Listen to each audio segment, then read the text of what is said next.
Fair use. जो private sector के संगठित क्षेत्र के कर्मचारी हैं यानी ईपीएफओ से जुड़े हैं, जो ईपीएफ के मेंबर हैं, उनकी पेंशन को बढ़ाने का प्रावधान करती हुई सरकार नज़र आ रही है। एम्प्लॉय पेंशन फंड ऑर्गेनाइजेशन जो ईपीएफओ है वो हेलो नमस्कार दोस्तों, आपका स्वागत है हमारे यूट्यूब चैनल टेक्निकल मोदी 2.0 में। हाल ही में मनी 9 यूट्यूब चैनल पर हाल ही में एक बड़ी वीडियो आई है जिसमें कि ईपीएस 95 पेंशनधारकों की पेंशन बढ़ोतरी के बारे में एक वीडियो सामने आ रहा है, जो कि यह दावा करता है कि ईपीएस 95 पेंशनधारकों की पेंशन बढ़ोतरी जल्द की जाएगी। और ईपीएस 95 पेंशनधारकों की जो कि 4 बड़ी सूत्री मांगों में से एक बड़ी मांग ये भी है कि इनको मेडिकल सुविधा का लाभ दिया जाना चाहिए। उसके बारे में भी काफ़ी बड़ी चर्चा की गई। पूरी जानकारी हम आपको इस वीडियो के माध्यम से बताने वाले हैं। और यदि आपने अभी तक हमारे चैनल को सब्सक्राइब नहीं किया है, चैनल को सब्सक्राइब कर दे और बेल आइकन को ऑल पर प्रेस कर दे और बने रहिए हमारे साथ इस वीडियो के अंत तक। चलिए जानते हैं किस प्रकार की खबर निकल के आ रही है इस वीडियो के माध्यम से। 1 करोड़ से ज़्यादा केंद्रीय कर्मचारियों और पेंशनर्स को राहत भरी देने की खबर कोशिश दी। की। हाँ, उसके बाद अब एक बार फिर से ऐसा लग रहा है कि सरकार जो प्राइवेट सेक्टर के संगठित क्षेत्र के कर्मचारी हैं यानी ईपीएफओ से जुड़े हैं, जो ईपीएफ के मेंबर हैं, उनकी पेंशन को बढ़ाने का प्रावधान करती हुई सरकार नज़र आ रही है।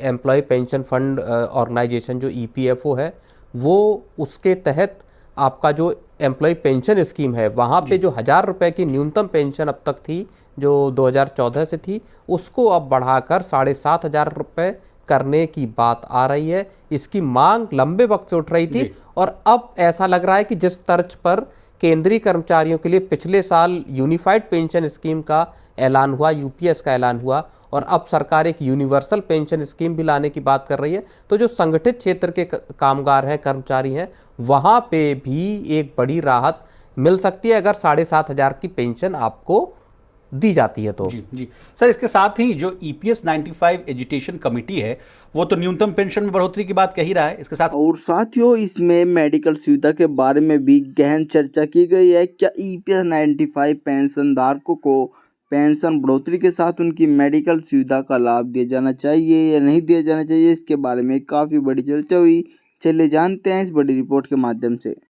कह रहा है कि सेवानिवृत्त लोगों और उनके जीवन साथी के लिए मुफ्त चिकित्सा सुविधाओं का भी प्रावधान होना चाहिए। ये भी एडिशनल बातें कही गई है और ये कोई मांग जायज भी है सर, इसमें कोई दुराय नहीं है। जी बिल्कुल, जिस तरह से सोशल सिक्योरिटी नेट को बढ़ाने की बात है सरकार की, जिसमें आपका अलग अलग प्रावधान है, अलग अलग स्कीमें हैं, गरीब तबके के लिए स्कीमें हैं, चाहे आयुष्मान भारत योजना हो या दूसरी स्कीमें हो, चिकित्सा की हो, फसल बीमा हो, किसान सम्मान निधि हो, उस हिसाब से अगर हम देखें तो जो कर्मचारी हैं जो प्राइवेट कंपनियों में हैं, उनके पास रिटायरमेंट के बाद उनके लिए, उनके स्पाउस के लिए, उनके बच्चों के लिए किस तरह के सोशल सिक्योरिटी नेटवर्क क्रिएट करती है सरकार, उसमें ये अहम कड़ी साबित हो सकता है। ईपीएफओ के जरिए, ईपीएस के जरिए सरकार इस पूरे तबके को, क्योंकि अभी 7.5 करोड़ मेंबर्स ईपीएस में